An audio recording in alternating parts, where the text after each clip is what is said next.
ರೈತರು ಬೀದಿಗಿಳಿದು ಹೋರಾಟಕ್ಕೆ ಮುಂದಾದ್ರೆ ನಿಮ್ಮ ಸರ್ಕಾರ ಪತನ. ಶಾಸಕ ಹಾಗೂ ಬಿಜೆಪಿ ರಾಜ್ಯಾಧ್ಯಕ್ಷ BY Vijayendra. Hemavathi express link ಕಾಮಗಾರಿಯು ಅವೈಜ್ಞಾನಿಕವಾಗಿದೆ ಅಂತ ಸುಮಾರು 25,000ಕ್ಕೂ ಹೆಚ್ಚು ರೈತರು ಬೀದಿಗಿಳಿದು ಹೋರಾಟ ಮಾಡಿದರೂ ಸಹ ಸರ್ಕಾರ ಕಾಮಗಾರಿಯನ್ನ ತಡೆಗಟ್ಟುವಲ್ಲಿ ನಿರ್ಲಕ್ಷ್ಯ ತೋರ್ತಾ ಇರುವುದು ಸರಿಯಲ್ಲ.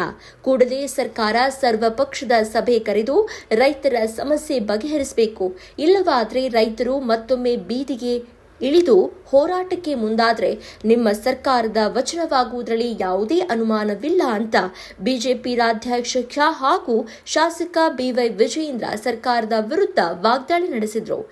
ಇಂದು ತಾಲೂಕಿನ ನಿಟ್ಟೂರು ಹೋಬಳಿಯ ಹೇಮಾವತಿ ಎಕ್ಸ್‌ಪ್ರೆಸ್ ಲಿಂಕ್ ಕೆನಾಲ್ ಕಾಮಗಾರಿ ನಡೀತಾ ಇರುವ ಸುಂಕಪುರ ಗ್ರಾಮಕ್ಕೆ ಭೇಟಿ ನೀಡಿ ಕಾಮಗಾರಿ ಸ್ಥಳವನ್ನ ವೀಕ್ಷಣೆ ಮಾಡಿ ನಂತರ ಸುದ್ದಿಗಾರರೊಂದಿಗೆ ಮಾತನಾಡಿದ ಅವರು, ರಾಜ್ಯದ ಉಪಮುಖ್ಯಮಂತ್ರಿಗಳೇ, ಈ ಯೋಜನೆಯನ್ನ ಪ್ರತಿಷ್ಠೆಯಾಗಿ ತೆಗೆದುಕೊಳ್ಳಬೇಡಿ. ಜಿಲ್ಲೆಯ ರೈತರ ಅಭಿಪ್ರಾಯಗಳಿಗೆ ತಾವು ಮನ್ನಣೆ ನೀಡಬೇಕು. ನೀರಾವರಿ ವಿಚಾರದಲ್ಲಿ ಯಾವುದೇ ನಿರ್ಧಾರವನ್ನ ತೆಗೆದುಕೊಳ್ಳುವ ಮುನ್ನ ಸರ್ವಪಕ್ಷದ ಸಭೆಯನ್ನ ಕರೆದು ರೈತರ ಸಮಸ್ಯೆಯನ್ನ ಆಲಿಸಿ ರೈತರಿಗೆ ನೀರಾವರಿಯ ಸಮಸ್ಯೆ ಆಗದಂತೆ ಕ್ರಮ ವಹಿಸಬೇಕು. ಹೇಮಾವತಿ ಎಕ್ಸ್‌ಪ್ರೆಸ್ ಲಿಂಕ್ ಕೆನಾಲ್ ಕಾಮಗಾರಿಯು ಅವೈಜ್ಞಾನಿಕವಾಗಿದೆ ಅಂತ ರೈತ ಮುಖಂಡರು, ಶಾಸಕರುಗಳು ತಿಳಿಸಿದ್ದು, ಅದರಂತೆ ರಾಜ್ಯ ಸರ್ಕಾರ ರೈತರೊಂದಿಗೆ ಅನುಚಿತವಾಗಿ ವರ್ತನೆ ಮಾಡುವುದನ್ನು ಬಿಟ್ಟು ರೈತರ ಹೋರಾಟವನ್ನ ಹತ್ತಿಕ್ಕುವ ಬದಲು ಸಮಸ್ಯೆ ಬಗೆಹರಿಸುವಲ್ಲಿ ಮುಂದಾಗಬೇಕು.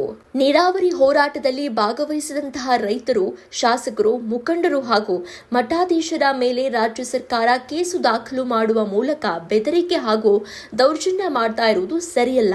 ಒಂದು ಕಡೆ ಪ್ರತಿಭಟನೆ ನಡೀತಾ ಇದ್ರೆ ಅದಕ್ಕೆ ಸೂಕ್ತ ಮಾರ್ಗ ಕಂಡುಕೊಳ್ಳುವ ಬದಲು ನೀರಾವರಿ ಸಚಿವ ಡಿಕೆ ಶಿವಕುಮಾರ್ ಯಾವುದೇ ಕಾರಣಕ್ಕೂ ಕಾಮಗಾರಿಯನ್ನ ನಿಲ್ಲಿಸುವ ಮಾತೇ ಇಲ್ಲ ಅಂತ ಹೇಳಿಕೆ ನೀಡ್ತಾ ಇರುವುದು ಧೋರಣೆ ತೋರ್ತಾ ಇದೆ ಅಂತ ತಿಳಿಸಿದ್ದಾರೆ. ಸರ್ಕಾರ ರೈತರ ಹಿತ ಕಾಯುವ ಕೆಲಸ ಮಾಡಬೇಕೇ ವಿನಃ ರೈತರ ಮೇಲೆ ದಬ್ಬಾಳಿಕೆ, ದೌರ್ಜನ್ಯ ತೋರುವುದು ಅಕ್ಷಮ್ಯ ಅಪರಾಧವಾಗುತ್ತೆ. ರೈತರು ಸಹನೆ ಮತ್ತು ತಾಳ್ಮೆಯನ್ನ ಕಳೆದುಕೊಂಡರೆ ಮುಂದೆ ರಾಜ್ಯ ಸರ್ಕಾರದ ಬುಡವನ್ನೇ ಅಲುಗಾಡಿಸುವ ಸಂದರ್ಭ ಬರುವುದರಲ್ಲಿ ಅನುಮಾನವಿಲ್ಲ. ಆದ್ದರಿಂದ ಈ ನಿಟ್ಟಿನಲ್ಲಿ ಕೂಡಲೇ ರಾಜ್ಯ ಸರ್ಕಾರ ಹಾಗೂ ಜಿಲ್ಲಾ ಉಸ್ತುವಾರಿ ಸಚಿವರುಗಳು ಈ ಅವೈಜ್ಞಾನಿಕ ಕಾಮಗಾರಿಯನ್ನ ಸ್ಥಗಿತಗೊಳಿಸುವ ಬಗ್ಗೆ ಕ್ರಮ ವಹಿಸಬೇಕು ಅಂತ ತಿಳಿಸಿದ್ದಾರೆ. ವಿರೋಧ ಪಕ್ಷದ ನಾಯಕ ಛಲವಾದಿ ನಾರಾಯಣಸ್ವಾಮಿ ಮಾತನಾಡಿ, ನೀರಾವರಿ ಹೋರಾಟಕ್ಕೆ ಪಕ್ಷಾತೀತವಾಗಿ ಎಲ್ಲಾ ಪಕ್ಷದ ಮುಖಂಡರುಗಳು ಸಹ ಪ್ರತಿಭಟನೆಯಲ್ಲಿ ಭಾಗವಹಿಸಿದ್ದಾರೆ. ಆದರೆ ರಾಜ್ಯ ಸರ್ಕಾರ ರೈತರು ಹಾಗೂ ಮಠಾಧೀಶರ ಮೇಲೆ ಪ್ರಕರಣ ದಾಖಲು ಮಾಡಿದ್ದೀರಿ. ಇಲ್ಲಿ ಯಾರೂ ಸಹ ರಾಜಕೀಯ ಮಾಡಲು ಬಂದವರಲ್ಲ. ರೈತರಿಗೆ ಅನಾನುಕೂಲವಾಗ್ತಾ ಇರುವ ಹಿನ್ನೆಲೆಯಲ್ಲಿ ನೀರಾವರಿ ಹೋರಾಟಕ್ಕೆ ಬಂದವರ ಮೇಲೆಯೇ ನೀವು ಪ್ರಕರಣ ದಾಖಲು ಮಾಡ್ತಾ ಇರುವುದು ದುರಾಡಳಿತವನ್ನ ತೋರ್ತಾ ಇದೆ. ಮೊದಲು ರೈತರು ಮತ್ತು ಮಠಾಧೀಶರ ಮೇಲೆ ದಾಖಲಾಗಿರುವ ಪ್ರಕರಣವನ್ನ ಹಿಂತೆಗೆದುಕೊಳ್ಬೇಕು. ಈ ಭಾಗದ ಮತ್ತು ಕುಣಿಗಲ್ ಭಾಗದ ಶಾಸಕರುಗಳನ್ನ ಹಾಗೂ ಸರ್ವಪಕ್ಷದ ಸಭೆಯನ್ನ ಕರೆದು ಸಮಾಲೋಚನೆ ಮಾಡಿ ಚರ್ಚಿಸಿ ಸೂಕ್ತ ನಿರ್ಧಾರವನ್ನ ರೈತರು ಸರ್ಕಾರಕ್ಕೆ ತಕ್ಕ ಪಾಠ ಕಲಿಸಲಿದ್ದಾರೆ ಅಂತ ಎಚ್ಚರಿಕೆ ನೀಡಿದ್ರು. ವಿಧಾನ ಪರಿಷತ್ ಸದಸ್ಯ, ರಾಜ್ಯ ಸರ್ಕಾರ ಸರ್ವಾಧಿಕಾರಿಯಂತೆ ವರ್ತನೆ ಮಾಡಬಾರದು. ಜನಪ್ರತಿನಿಧಿಗಳನ್ನ ಕತ್ತಲಲ್ಲಿ ಇಟ್ಟು ಯೋಜನೆಯನ್ನ ಅನುಷ್ಠಾನಗೊಳಿಸುವುದು ಸರಿಯಲ್ಲ. ರೈತರನ್ನ ಬೆದರಿಸಿ ಯೋಜನೆಯನ್ನ ಮಾಡುವುದು ಎಂಬ ಆಲೋಚನೆಯಿಂದ ಹೊರಬನ್ನಿ ಅಂತ ತಿಳಿಸಿದ್ದಾರೆ. ರೈತರು ಮಾಡಿದ ಹೋರಾಟವನ್ನ ರಾಜಕೀಯ ಹೋರಾಟ ಅಂತ ಬಿಂಬಿಸುವುದನ್ನ ಬಿಟ್ಟು ರೈತರ ಹಿತ ಕಾಯುವಲ್ಲಿ ಮುಂದಾಗಿ ಸರ್ವ ಪಕ್ಷದ ಸಭೆಯನ್ನ ಕರೆದು ಯೋಜನೆ ಉದ್ದೇಶ ಸಮಾಲೋಚಿಸಿ. ನೀವು ಮಾಡ್ತಾ ಇರುವ ಯೋಜನೆ ಉದ್ದೇಶ ಸೂಕ್ತವಾಗಿದ್ದರೆ ತುಮಕೂರು ಜನತೆ ನೀರು ಹರಿಸಲು ತೊಂದರೆ ನೀಡೋದಿಲ್ಲ. ಅದನ್ನ ಬಿಟ್ಟು ಸರ್ಕಾರ ಏಕಪಕ್ಷೀಯವಾಗಿ ನಿರ್ಧಾರ ತೆಗೆದುಕೊಂಡು ರೈತರಿಗೆ ತೊಂದರೆ ಕೊಡಲು ಮುಂದಾದ್ರೆ ಅಧಿಕಾರ ನೀಡಿರುವ ಜನರೇ ಮುಂದೆ ತಮ್ಮ ಅಧಿಕಾರವನ್ನ ಕಿತ್ತುಕೊಳ್ಳುವುದರಲ್ಲಿ ಅನುಮಾನವಿಲ್ಲ ಅಂತ ತಿಳಿಸಿದ್ದಾರೆ. ಜಿಲ್ಲೆಯ ಉಸ್ತುವಾರಿ ಸಚಿವರು ಹಾಗೂ ಗೃಹ ಮಂತ್ರಿಗಳಾದ ಡಾಕ್ಟರ್ ಜಿ ಪರಮೇಶ್ವರ್ ಅವರು ಅನುಭವಿ ರಾಜಕಾರಣಿಯಾಗಿದ್ದು ಜಿಲ್ಲೆಯ ರೈತರ ಹಿತ ಕಾಯುವಲ್ಲಿ ನಿಮ್ಮ ಪಾತ್ರ ಸಾಕಷ್ಟಿದೆ. ನೀವು ಯಾರ ಒತ್ತಡಕ್ಕೂ ಮಣಿಯದೆ ಸೂಕ್ತ ನಿರ್ಧಾರ ತೆಗೆದುಕೊಳ್ಳಬೇಕಿದೆ ಎಂದು ತಿಳಿಸಿದರು. ಶಾಸಕ ಸುರೇಶ್ ಗೌಡ ಈ ಸಂದರ್ಭದಲ್ಲಿ ಮಾತನಾಡಿ, ನಮ್ಮ ಈ ಹೋರಾಟ ರಾಜಕೀಯ ಹೋರಾಟ ಅಂತ ಡಾಕ್ಟರ್ ಜಿ ಪರಮೇಶ್ವರ್ ಹಾಗೂ ಡಿಕೆ ಶಿವಕುಮಾರ್ ಕುಮಾರ್ ಹೇಳಿಕೆ ನೀಡಿರುವುದು ಖಂಡನೀಯ. ಪ್ರತಿಭಟನೆಯಲ್ಲಿ ಭಾಗವಹಿಸಿದ ರೈತರ ಮೇಲೆ, ಮುಖಂಡರ ಮೇಲೆ, ಮಠಾಧೀಶರ ಮೇಲೆ ಮಾಡಲಾಗಿರುವ ಎಫ್ಐಆರ್ ರದ್ದು ಮಾಡಬೇಕು. ಹಾಗೆಯೇ ಸರ್ವ ಪಕ್ಷದ ಸಭೆಯನ್ನ ಕರೆದು ವಿಧಾನಸಭಾ ಅಧಿವೇಶನದಲ್ಲಿ ಹೇಮಾವತಿ ಲಿಂಕ್ ಎಕ್ಸ್ಪ್ರೆಸ್ ಕೆನಾಲ್ ಕಾಮಗಾರಿಯನ್ನ ಕೂಡಲೇ ರಾಜ್ಯ ಸರ್ಕಾರ ರದ್ದುಗೊಳಿಸಲು ಮುಂದಾಗಬೇಕು ಅಂತ ತಿಳಿಸಿದ್ದಾರೆ. ಈ ಸಂದರ್ಭದಲ್ಲಿ ಮುಖಂಡರಾದ ದಿಲೀಪ್ ಕುಮಾರ್, ಚಂದ್ರಶೇಖರ್ ಬಾಬು, ಶಾಸಕ ಜ್ಯೋತಿ ಗಣೇಶ್, ಹೆಬ್ಬಾಕ, ರವಿಶಂಕರ್, ನಾಗರಾಜು, ಭೈರಪ್ಪ, ಯತೀಶ್ ಮುಂತಾದವರು ಹಾಗೂ ರೈತ ಮುಖಂಡರು ಭಾಗಿಯಾಗಿದ್ದರು. ಅಧಿಕಾರ ಕೊಟ್ಟಿರೋರು ಜನ, ಅಧಿಕಾರ ಕಿತ್ಕೊಳ್ಳೋರು ಇದೇ ಜನನೇ ಅಧಿಕಾರ ಕಿತ್ಕೊಳ್ಳೋರು. ಅದನ್ನ ನೆನಪಿರಲಿ. ನಾವಿವತ್ತು ಜಿಲ್ಲೆಯ ಜನರಿಗೆ ನೈತಿಕ ಸ್ಥೈರ್ಯ ತುಂಬಕ್ಕೆ ಬಂದಿದ್ದೇವೆ. ಮತ್ತೇನು ನೀವು ಜೈಲಿಗೆ ಹಾಕಿ, ಕೇಸ್ ಹಾಕಿ ಇಡೀ ಚಳುವಳಿಯನ್ನು ಮಟ್ಟ ಹಾಕ್ಬೋದು ಅಂತ ಭಾವಿಸಿದರೆ ಅದು ನಿಮ್ಮ ಮೂರ್ಖತನ ಆಗುತ್ತೆ, ಭ್ರಮೆ ಆಗುತ್ತೆ. ನೀವು ಎಷ್ಟು ಕೇಸ್ ಹಾಕ್ತೀರೋ ಅಷ್ಟು ತಾಕತ್ತು ಬೆಳೆಯುತ್ತೆ, ಚಳುವಳಿಯ ತಾಕತ್ತು. ಯಾಕೆ ನಾವು ಎಲ್ಲ ಹೋರಾಟದಿಂದ ಬಂದವರು, ಕೇಸ್ ಹಾಕ್ಸ್ಕೊಂಡು ಬಂದವರು. ನಮ್ಗೆ ಯಾರಿಗೂ ಕೇಸ್ ಹಾಕ್ಸಿ ಹೆದರಿಸುವಂಥ ಕಾಲ ಆ ಕಾಲದಲ್ಲೇ ಹೆದರಲಿಲ್ಲ. ಈಗ ಹೆದರ್ತೀವ? ಈಗ ಹೆದರೋ ಪ್ರಶ್ನೆನೂ ಇಲ್ಲ. ಹಾಗಾಗಿ ಜಿಲ್ಲೆಯ ಜನರನ್ನ ಹೆದರಿಸ್ಬೇಕು ಅನ್ನುವಂಥ ನಿಮ್ಮ ಪ್ರಯತ್ನನೂ ಬಿಡಿ. ಎಷ್ಟು ಜನಪ್ರತಿನಿಧಿಗಳ ಕೇಸ್ ಹಾಕ್ತೀರಾ? ಸ್ವಾಮೀಜಿಗಳ ಮೇಲೆ ಕೇಸ್ ಹಾಕ್ತೀರಾ? ಮುಂಚೂಣಿಯಲ್ಲಿರುವಂಥ ಕಾರ್ಯಕರ್ತರ ಮೇಲೆ ಕೇಸ್ ಹಾಕ್ತೀರಾ? ರೈತರ ಮೇಲೆ ಕೇಸ್ ಹಾಕ್ತೀರಾ? ನಾವೇ ಜೈಲು ಬರೋ ಚಳವಳಿ ಮಾಡ್ತೀವಿ. ಅದೇನು ಜೈಲಿದ್ದಾವೆ, ಅದೆಷ್ಟು ಜೈಲಿದ್ದಾವೆ ನೋಡ್ರಿ. ಅದೆಷ್ಟು ಜನರನ್ನ ನೀವು ಜೈಲಿಗೆ ಹಾಕಕ್ಕಾಗುತ್ತೆ, ಹಾಕಿ. ನಾವೇ ಬರ್ತೀವಿ, ನಾವೇ ಕರೆ ಕೊಡ್ತೀವಿ. ನೀವೇನಾದ್ರು ಉದ್ದಟತನ ಪ್ರಯತ್ನ ಮಾಡಿದ್ರೆ ತುಮಕೂರು ಜಿಲ್ಲೆಯ ಜನರೇ ಕರೆ ಕೊಡ್ತಾರೆ ಜೈಲು ಬರೋ ಚಳವಳಿಗೆ. ತಯಾರಿದ್ದೀರಲ್ವಾ? ಜನರೇ ಕರೆ ಕೊಡ್ತಾರೆ. ಇದನ್ನ ಅರ್ಥ ಮಾಡ್ಕೊಳ್ಳಿ. ಅಧಿಕಾರ ಮತವನ್ನು ಕೈಬಿಟ್ಟು ಸೌಜನ್ಯದಿಂದ ವರ್ತನೆ ಮಾಡಿ, ಅಹಂಕಾರವನ್ನು ಬಿಟ್ಟು ವಾಸ್ತವಿಕತೆಯನ್ನು ಮನವರಿಕೆ ಮಾಡಿಕೊಡಿ. ನಿಮ್ಮ ಯೋಜನೆ ಉದ್ದೇಶ ಏನು ಅಂತ ಮನವರಿಕೆ ಮಾಡಿಕೊಡಿ. ಯೋಜನೆ ಸದುದ್ದೇಶದ್ದು ನಮಗೇನು ಹಾನಿ ಮಾಡಲ್ಲ ಅನ್ನೋದಾದರೆ ಜಿಲ್ಲೆಯ ಜನರೇ ಬಿಟ್ಕೊಡ್ತಾರೆ. ಆದರೆ ನೀವು ಇದನ್ನು ಮೀರಿ ವರ್ತನೆ ಮಾಡಿದ್ರೆ ಯಾವ ಕಾರಣಕ್ಕೂ ಅವಕಾಶ ಕೊಡಲ್ಲ. ಆಗ್ರಹಿಸ್ತೇವೆ, ಮೊದಲು ಹಾಕಿರುವ ಮೊಕದ್ದಮೆಗಳನ್ನು ವಾಪಸ್ ತೆಗೆದು ಜೈಲಲ್ಲಿ ಬಂಧಿಸಿಟ್ಟಿರುವಂಥ ರೈತ ಹೋರಾಟಗಾರರನ್ನು ಬಿಡುಗಡೆ ಮಾಡಿ, ಸರ್ವಪಕ್ಷಗಳ ಸಭೆಯನ್ನು ಕರೀರಿ, ವಾಸ್ತವಿಕ ಉದ್ದೇಶವನ್ನು ವಿವರಿಸಿ, ಅಲ್ಲಿ ತೀರ್ಮಾನ ಮಾಡೋಣ. ಅದು ಬಿಟ್ಟು ಅಧಿಕಾರ ಬಲದಲ್ಲಿ ತೀರ್ಮಾನ ಮಾಡ್ತೀವಿ ಅಂತ ಹೇಳಿದ್ರೆ ಸದ್ದಾಮೇ ಉಳಿಲಿಲ್ಲ, ನೀವು ಉಳಿತೀರಾ? ನೀವು ಉಳಿಯಲ್ಲ. ಇಷ್ಟು ಮಾತನ್ನು ಹೇಳಿ ರೈತರ ಈ ಹೋರಾಟಕ್ಕೆ ನಮ್ಮ ಪಾರ್ಟಿ ಬೆಂಬಲವನ್ನು ವ್ಯಕ್ತಪಡಿಸಿದೆ. ರಾಜ್ಯಾಧ್ಯಕ್ಷರ ನೇತೃತ್ವದಲ್ಲೇ ಈ ಕಾರಣಕ್ಕೆ ಇಲ್ಲಿ ಬಂದಿದ್ದೇವೆ. ನಿಮಗೆ ಅನ್ಯಾಯ ಆಗೋಕ್ಕೆ ಯಾವ ಸಂದರ್ಭಕ್ಕೂ ನಾವು ಬಿಡೋದಿಲ್ಲ ಅಂತಕ್ಕಂಥ ಮಾತನ್ನು ಈ ಸಂದರ್ಭ ಹೇಳಿ ನಾನು ಮಾತು ಮುಗಿಸ್ತೇನೆ. ಪಕ್ಷದ ರಾಜಕಾರಣ ಏನಾಯ್ತು ನೆನಪಿರಲಿ.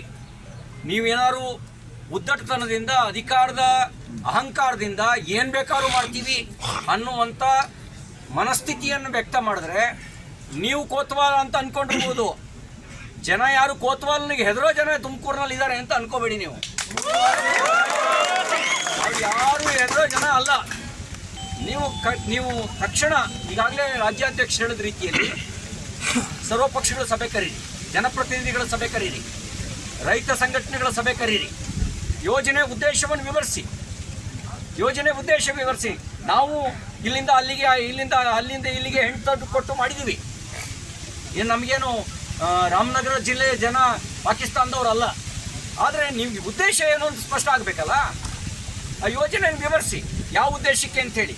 ಸದುದ್ದೇಶ ಇದೆ ಅನ್ನೋದಾದರೆ, ನಮ್ಮ ಬದುಕನ್ನು ಕಿತ್ಕೊಳ್ಳಲ್ಲ ಅನ್ನೋದಾದರೆ ಯಾವ ತುಮಕೂರು ಜಿಲ್ಲೆ ರೈತರು ಅಡ್ಡಿಪಡಿಸಲ್ಲ. ನಮ್ಮ ಸಮಾಧಿ ಮೇಲೆ ನೀವು ನೀರು ತಗೊಂಡು ಹೋಗ್ತೀರಿ ಅಂತೇಳಿ ಭಾವಿಸಿದರೆ ಸಮಾಧಿ ನಮ್ದಲ್ಲ ಆಗೋದು, ಸಮಾಧಿ ಕಟ್ಲಿಕ್ಕೆ ಬಂದವ್ರ ಸಮಾಧಿ ಆಗುತ್ತೆ. ನೆನಪಿರಲಿ. ಯಾರು ಸಮಾಧಿ ಕಟ್ಟಲಿಕ್ಕೆ ಅಂತ ಬರ್ತೀರಲ್ಲ ಅವ್ರ ಸಮಾಧಿ ಆಗುತ್ತೆ. ಹಾಗಾಗಿ ಆ ಉದ್ದಟತನವನ್ನು ಬಿಟ್ಟು ನೀವು ಸರಿಯಾದ ರೀತಿ ವರ್ತನೆ ಮಾಡಿ. ಮಾನ್ಯ ಪರಮೇಶ್ವರ್ ಅವರು, ನೀವು ಗೃಹ ಸಚಿವರಿದ್ದೀರಿ, ಸೀನಿಯರ್ ಮೋಸ್ಟ್ ಪೊಲಿಟಿಷಿಯನ್ ಇದ್ದೀರಿ. ನೀವ್ಯಾಕೆ ದುರ್ಬಲರಂತೆ ತುಮಕೂರು ಜಿಲ್ಲೆಯಲ್ಲಿದ್ದೀರಿ? ತುಮಕೂರು ಜಿಲ್ಲೆಯ ರೈತರ ಹಿತಾಸಕ್ತಿಯನ್ನು ಕಾಪಾಡಬೇಕಾಗಿರ್ತಕ್ಕಂಥ ಜವಾಬ್ದಾರಿ ನಿಮ್ದಿದೆ. ನೀವು ಯಾಕೆ ಹೆದರಿಕೆಗೆ ಮಣಿಬೇಕು? ಅವ್ರು ಯಾವ್ಯಾವುದೋ ಬ್ಲಾಕ್ ಮೇಲ್ನ ಹೆದರಿಸ್ಬೋದು, ನೀವ್ಯಾಕೆ ಬೆದರಬೇಕು? ನೀವು ಜಿಲ್ಲೆಯ ಜನರ ಪರವಾಗಿ ನಿಲ್ಲೋದಕ್ಕೆ ಎಲ್ಲ ಪಕ್ಷಗಳ ಜನಪ್ರತಿನಿಧಿಗಳಿಗೆ ಒಂದು ಅವಕಾಶ. ನಿಮ್ಮನ್ನು ಕತ್ತಲಲ್ಲಿಡ್ತಾರೆ ಅಂತ ಹೇಳಿದ್ರೆ ನೀವಿದ್ದೆ ಅಂತ ಪ್ರಯೋಜನ ಅನ್ನೋ ಪ್ರಶ್ನೆ ಬರುತ್ತೆ. ಹಾಗಾಗಿ ಜನಾಕ್ರೋಶ ನಿಮ್ಮ ವಿರುದ್ಧ ತಿರುಗೋದಕ್ಕೆ ಮುಂಚೆ ನೀವು ಜನಾಕ್ರೋಶವನ್ನು ಸಮರ್ಥವಾಗಿ ಲೀಡ್ ಮಾಡಿ, ಸಮಸ್ಯೆಯನ್ನು ಬಗೆಹರಿಸುವಂಥ ಪ್ರಯತ್ನ ಮಾಡಿ. ಅಷ್ಟರ ಮೇಲೆ ಅಧಿಕಾರ ಬಲ ಇದೆ. ರೈತರು ಮುತ್ತಿಗೆ ಹಾಕಿ ಏನು ಎಕ್ಸ್ಪ್ರೆಸ್ ಲಿಂಕ್ ಕೆನಾಲ್ ಈ ಕೆಲಸ ನಡೀತಾ ಇದೆ, ಕಾಮಗಾರಿ ನಡೀತಾ ಇದೆ, ಇದನ್ನು ನಿಲ್ಲಿಸಬೇಕು. ಯಾವುದೇ ಕಾರಣಕ್ಕೂ ಹೇಮಾವತಿ ನೀರಿನ ವಿಚಾರದಲ್ಲಿ ತುಮಕೂರು ಜಿಲ್ಲೆಗೆ ಅನ್ಯಾಯ ಆಗಬಾರ್ದು. ಈ ನಿಟ್ಟಿನಲ್ಲಿ ಎಲ್ಲ ಪಕ್ಷಾತೀತವಾಗಿ ಇವತ್ತು ರೈತ ಮುಖಂಡರು ಎಲ್ಲರ ನೇತೃತ್ವದಲ್ಲಿ ಒಂದು ಐತಿಹಾಸಿಕ ಹೋರಾಟ ಈ ಜಾಗದಲ್ಲಿ ನಡೀತು. ಇವತ್ತು ನಾನು ನಮ್ಮ ಪಕ್ಷದ ಮುಖಂಡರಾಗಿರ್ತಕ್ಕಂಥ ಛಲವಾದಿ ನಾರಾಯಣ ಸ್ವಾಮಿ ಅವರು, ವಿರೋಧ ಪಕ್ಷದ ನಾಯಕರು ಮಾನ್ಯ ಸಿ.ಟಿ. ರವಿ ಅವರು, ನಮ್ಮ ಶಾಸಕ ಮಿತ್ರರು ಎಲ್ಲರೂ ಕೂಡ ಬಂದಿರತಕ್ಕಂಥದ್ದು ಇದಕ್ಕೆ ಯಾವುದೇ ಒಂದು ರಾಜಕೀಯ ಬಣ್ಣ ಕೊಡಬೇಕು ಅಂತಲ್ಲ. ಇವತ್ತು ಹೇಮಾವತಿ ನೀರು ಈ ಭಾಗದ ರೈತರ ಹಕ್ಕಿದೆ. ಈ ಹಕ್ಕನ್ನ ಹತ್ತಿಕ್ಕತಕ್ಕಂಥ ಕೆಲಸ ರಾಜ್ಯ ಸರ್ಕಾರ ಇವತ್ತೇನು ಮಾಡೋದಕ್ಕೆ ಹೊರಟಿದೆ. ರೈತರ ಹೋರಾಟವನ್ನ ಹತ್ತಿಕ್ಕತಕ್ಕಂಥ ಕೆಲಸ ಏನು ರಾಜ್ಯ ಸರ್ಕಾರ ಮಾಡ್ತಾ ಇದೆ, ಇದು ಅಕ್ಷಮ್ಯ ಅಪರಾಧ. ಮಾನ್ಯ ಉಪಮುಖ್ಯಮಂತ್ರಿಗಳ ಹೇಳಿಕೆಯನ್ನು ನಾನು ಗಮನಿಸ್ತಾ ಇದ್ದೆ. ಒಂದು ಕಡೆ ರೈತರು ಹೋರಾಟ ಮಾಡ್ತಾ ಇದ್ದಾರೆ, ಇವತ್ತು ರೈತರನ್ನ ಬೆದರಿಸ್ತಕ್ಕಂಥ ಕೆಲಸ ರಾಜ್ಯ ಸರ್ಕಾರ ಮಾಡ್ತಾ ಇದೆ. ರೈತರ ಮೇಲೆ ಎಫ್ಐಆರ್ ಅವೈಜ್ಞಾನಿಕವಾಗಿರುವಂತ ಒಂದು ಯೋಜನೆಯನ್ನ ರಾಮನಗರ ಮತ್ತೆ ಕುಣಗಲ್ಗೆ ಕೊಂಡೋಗುವಂತ ಯೋಜನೆಯನ್ನ ಇಡೀ ತುಮಕೂರು ಜಿಲ್ಲೆಯ ಎಲ್ಲ ಪಕ್ಷಾತೀತವಾಗಿ ಎಲ್ಲ ರಾಜಕೀಯ ಪಕ್ಷಗಳು, ಸಂಘ ಸಂಸ್ಥೆಗಳು, ರೈತ ಸಂಘಗಳು ಇದನ್ನ ವಿರೋಧ ಮಾಡ್ಕೊಂಡು ಬಂದಿದೆ. ನಾವು 31ನೇ ತಾರೀಕು ಒಂದು ಕರೆಯನ್ನ ಕೊಟ್ಟಿದ್ದು. ತುಮಕೂರು ಜಿಲ್ಲೆಯಲ್ಲಿ ಎಲ್ಲರೂ ಬಂದು ತುಮಕೂರು ಜಿಲ್ಲೆ ಎಲ್ಲ ತಾಲೂಕಿನ ರೈತರು ಬಂದು ನಿಟ್ಟೂರಿಂದ ಸಂಕಾಪುರದವರೆಗೆ ಪಾದಯಾತ್ರೆ ಮಾಡಿ ಇದನ್ನ ಪ್ರತಿಭಟನೆ ಮಾಡಬೇಕು ಅಂತೇಳಿ, ಉಗ್ರವಾದ ಒಂದು ಪ್ರತಿಭಟನೆ ಮಾಡಬೇಕು ಅಂತೇಳಿ ಸರ್ಕಾರ 144 ಸೆಕ್ಷನ್ ಜಾರಿ ಮಾಡಿದ್ರು ಕೂಡ ನಮ್ಮ ನೀರಿನ ಹಕ್ಕನ್ನ ನಾವು ಪಡ್ಕೊಳ್ಳಕ್ಕೆ ಯಾವುದೇ 144 ಸೆಕ್ಷನ್ ಅನ್ನು ಕೂಡ ನಾವು ವಿರೋಧ ಮಾಡ್ತೇವೆ, ನಾವು ಲೆಕ್ಸೋದಿಲ್ಲ ಅಂತೇಳಿ ನಮ್ಮ ರೈತರೆಲ್ಲ ಕೂಡ್ಕೊಂಡು ಸುಮಾರು ಒಂದು 25,000 ರೈತರು ಅವತ್ತು ಪಕ್ಷಾತೀತವಾಗಿ ಮತ್ತೆ ಎಲ್ಲ ರೈತರು ಕೂಡ ಆ ಒಂದು ಹೋರಾಟಕ್ಕೆ ಕೈ ಜೋಡಿಸಿದ್ರು. ಆ ಹೋರಾಟ ಹೇಗಿತ್ತಪ್ಪ ಅಂದ್ರೆ, ತುಮಕೂರು ಜಿಲ್ಲೆಯ ಇತಿಹಾಸದಲ್ಲಿ ಸುಮಾರು 50 ವರ್ಷದಲ್ಲಿ ಅಂತ ಹೋರಾಟವನ್ನು ನಾವು ನೋಡಿರಲಿಲ್ಲ. ನಾವು ಯಾರಿಗೂ ಹಣ ಕೊಟ್ಟಿರಲಿಲ್ಲ, ನಾವು ಯಾರಿಗೂ ಒಂದು ಟ್ರ್ಯಾಕ್ಟರ್ನು ಕೂಡ ಮಾಡಿಕೊಟ್ಟಿರಲಿಲ್ಲ, ಒಂದು ರೂಪಾಯಿ ಹಣನೂ ಖರ್ಚು ಮಾಡಿಲ್ಲ. ರೈತರಿಗೆ ಗೊತ್ತಾಯಿತು ಈ ಯೋಜನೆಯಿಂದ ನಮಗೊಂದು ಮರಣ ಶಾಸನ ಆಗುತ್ತೆ, ನಾವೊಂದು ವಿಷ ಕುಡಿಯುವಂಥ ಪರಿಸ್ಥಿತಿ ಬರುತ್ತೆ ಅಂತೇಳಿ ರೈತರು ನಿರ್ಧಾರ ಮಾಡಿ ನಮ್ಮ ಕರೆಗೆ ಹೋಗ್ಬಿಟ್ಟು ಇಡೀ ನಮ್ಮ ಅಂದರೆ ಡಿ.ಕೆ. ಶಿವಕುಮಾರ್ ಅವರು ಹೇಳಿದ್ದಾರೆ ನಿನ್ನೆ, ಏನು ಹೇಳಿದ್ದಾರೆ, ಏನೋ ಡಿಮ್ಯಾಂಡ್ ಇದೆ, ನಾವು ಡಿಮ್ಯಾಂಡ್ ಮಾಡಿದ್ದೀವಿ ಅಂತೇಳಿ. ಒಬ್ರು ಅವರು ಸ್ಟೇಟ್ಸ್ ಮ್ಯಾನ್, ಒಬ್ಬ ರಾಜ್ಯದ ನಾಯಕರು, ಉಪಮುಖ್ಯಮಂತ್ರಿಗಳು. ನಾನಿವತ್ತು ಅರಳಿ ಮರದ ಕೆಳಗಡೆ ಕೂತಿದ್ದೇನೆ.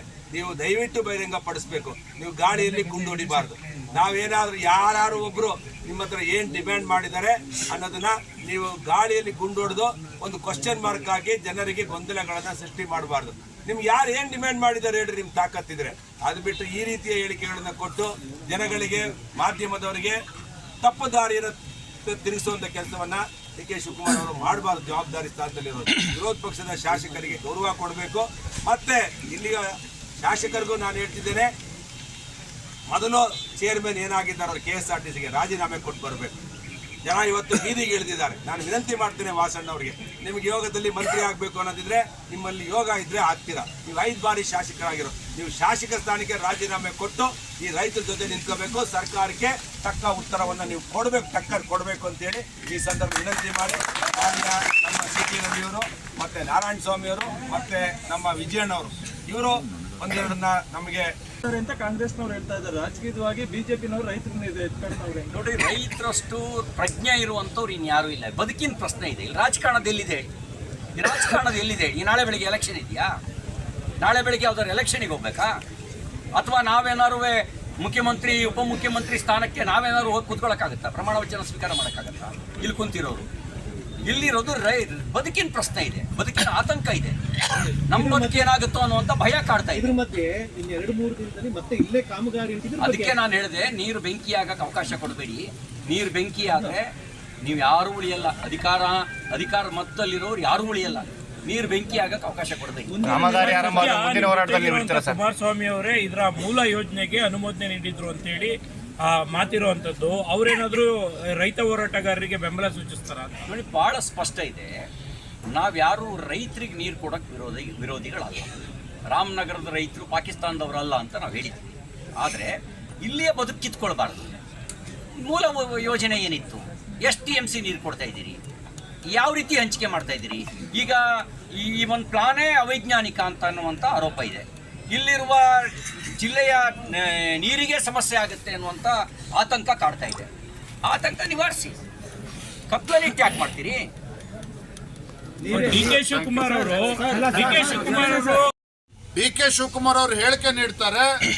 ಯಾವುದೇ ಕಾರಣಕ್ಕೂ ಈ ಎಕ್ಸ್ಪ್ರೆಸ್ ಲಿಂಕ್ ಕೆನಾಲ್ ಇವತ್ತು ಕಾಮಗಾರಿ ನಡೀತಾ ಇದೆ, ಇದೊಂದು ಯಾವುದೇ ಕಾರಣಕ್ಕೂ ನಿಲ್ಲಿಸೋದಿಲ್ಲ. ಈ ಹೇಳಿಕೆಯನ್ನ ರಾಜ್ಯದ ಉಪಮುಖ್ಯಮಂತ್ರಿಗಳು ನೀಡಿದ್ದಾರೆ.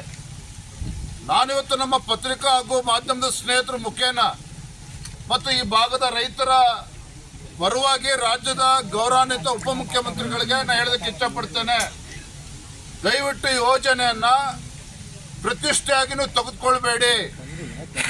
ಎಕ್ಸ್ಪ್ರೆಸ್ ಲಿಂಕ್ ಕೆನಾಲ್ ಇದನ್ನ ಪ್ರತಿಷ್ಠೆಯಾಗಿ ತೆಗೆದುಕೊಳ್ಬೇಡಿ. ತುಮಕೂರು ಜಿಲ್ಲೆಯ ರೈತರ ಏನು ಅವರ ಅಭಿಪ್ರಾಯಗಳಿದೆ ಅದಕ್ಕೆ ನೀವು ಮನ್ನಣೆಯನ್ನ ನೀಡಬೇಕಾಗ್ತದೆ. ನೀವು ಏನೇ ಮುಂದೆ ಹೊರಿಬೇಕು ಅಂದ್ರೂ ಸಹ ಇವತ್ತು ಸರ್ವ ಪಕ್ಷದ ಸಭೆಯನ್ನ ದಯವಿಟ್ಟು ನೀವು ಕರೀರಿ. ಈ ಭಾಗದ ರೈತರ ಅಭಿಪ್ರಾಯ ಏನಿದೆ ಅದನ್ನು ಕೂಡ ನೀವು ಆಲಿಸಿ. ನಿಮ್ಗೆ ಯಾವುದು ವಿಚಾರ ಗೊತ್ತಿಲ್ಲ ಅಂತೇನಿಲ್ಲ.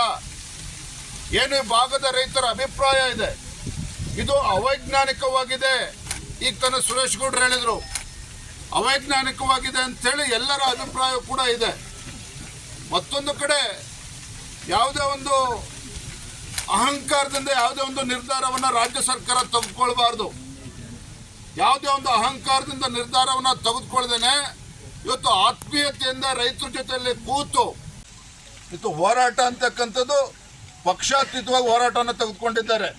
ಹಾಗಾಗಿ ಇವತ್ತು ಮತ್ತೊಮ್ಮೆ ಈ ಸಂದರ್ಭದಲ್ಲಿ ರಾಜ್ಯದ ಮುಖ್ಯಮಂತ್ರಿಗಳಿಗೆ ವಿನಂತಿಯನ್ನು ಕೂಡ ಮಾಡ್ತೇನೆ, ಆಗ್ರಹವನ್ನು ಕೂಡ ಮಾಡ್ತೇನೆ. ಅದೇ ರೀತಿ ಉಸ್ತುವಾರಿ ಸಚಿವರು ಕೂಡ ಇದ್ರ ಬಗ್ಗೆ ಗಮನಿಸಬೇಕು. ಯಾಕೆಂತೇಳಿದ್ರೆ ಈ ರೀತಿ ರೈತರಿಗೆ ಇವತ್ತು ಅವರ ಹೊಟ್ಟೆ ಮೇಲೆ ಹೊಡೆದು ಇವತ್ತು ಯಾವುದೇ ಕಾರ್ಯಕ್ರಮಗಳನ್ನು ಕಾಮಗಾರಿಗಳನ್ನು ಮುಂದುವರಿಸೋದಕ್ಕೆ ಸಾಧ್ಯ ಇಲ್ಲ. ಅದಕ್ಕೆ ನಾವು ಕೂಡ ಯಾವುದೇ ಕಾರಣಕ್ಕೂ ಅವಕಾಶ ಕೊಡ್ತಕ್ಕಂಥ ಪ್ರಶ್ನೆ ಇಲ್ಲ. ಯಾರಿಗೋ ನ್ಯಾಯ ಕೊಡಬೇಕು ಅಂತೇಳಿ ಇವತ್ತು ನಮಗೆ ಅನ್ಯಾಯ ಆಗ್ತದೆ ಅಂತ ಹೇಳಿದ್ರೆ, ಯಾರಿಗೋ ನ್ಯಾಯ ಕೊಡಬೇಕು ಅಂತೇಳಿ ತುಮಕೂರು ಜಿಲ್ಲೆಗೆ ಅನ್ಯಾಯ ಮಾಡ್ತೀರಿ ಅಂತ ಹೇಳಿದ್ರೆ ಖಂಡಿತ ಅದು ಸಮಂಜಸ ಅಲ್ಲ. ಯಾರಿಗೂ ಕೂಡ ಅನ್ಯಾಯ ಆಗಬಾರ್ದು. ಎಲ್ಲರಿಗೂ ಕೂಡ ನ್ಯಾಯ ಸಿಗಬೇಕು. ಎಲ್ಲರೂ ಕೂಡ ನಮ್ಮ ರಾಜ್ಯದ ಎಲ್ಲ ರೈತರಿಗೂ ಕೂಡ ನ್ಯಾಯ ಸಿಗಬೇಕು. ಆ ನಿಟ್ಟಿನಲ್ಲಿ ಒಂದು ವೈಜ್ಞಾನಿಕವಾಗಿ ಇದನ್ನು ಮರುಪರಿಶೀಲಿಸಬೇಕು ಅಂತೇಳಿ ನಾನು ರಾಜ್ಯದ ಮುಖ್ಯಮಂತ್ರಿಗಳಲ್ಲಿ, ಉಪಮುಖ್ಯಮಂತ್ರಿಗಳಲ್ಲಿ, ಅದೇ ರೀತಿ ಉಸ್ತುವಾರಿ ಸಚಿವರಲ್ಲೂ ಕೂಡ ನಾನು ಈ ಸಂದರ್ಭದಲ್ಲಿ ರೈತರ ಪರವಾಗಿ ಆಗ್ರಹವನ್ನು ಮಾಡ್ತಾ ಇದ್ದೇನೆ. ಕಡ್ಡಿ ಮುರಿದಾಗ ಹೇಳ್ತಾ ಇದ್ದಾರೆ ಯಾವುದೇ ಕಾರಣಕ್ಕೂ ಕಾಮಗಾರಿ ನಿಲ್ಲಿಸಲ್ಲ ಅಂತ. ನಾನು ಆಗಲೇ ಏನು ಹೇಳಿದೆ, ರೈತರ ಹೋರಾಟವನ್ನು ಹಗುರವಾಗಿ ತೆಗೆದುಕೊಳ್ಳಬೇಡಿ. ರೈತರ ಶಕ್ತಿ, ರೈತರಿಗಾಗಲೇ ಬೀದಿಗಿಳಿದಿದ್ದಾರೆ. ಆ ಹೋರಾಟದ ಶಕ್ತಿ ಯಾವ ರೀತಿ ಇದೆ ಅಂತೇಳಿ ಅಂತಕ್ಕಂಥ ಅಂದಾಜಿಲ್ಲ, ಇವರಿಗೆ ಮರ್ತಿದ್ದಾರೆ. ಇವತ್ತು ಅಧಿಕಾರದ ಅಮಲಿನಿಂದ ಹೊರಗಡೆ ಬಂದು ಇವತ್ತು ರೈತರ ಪರವಾಗಿ ಚಿಂತನೆ ಮಾಡಬೇಕು ಅಂತೇಳಿ ನಾನು ಮತ್ತೊಮ್ಮೆ ಆಗ್ರಹವನ್ನು ಮಾಡ್ತೇನೆ. ಜಲವಾದಿ ನಾನು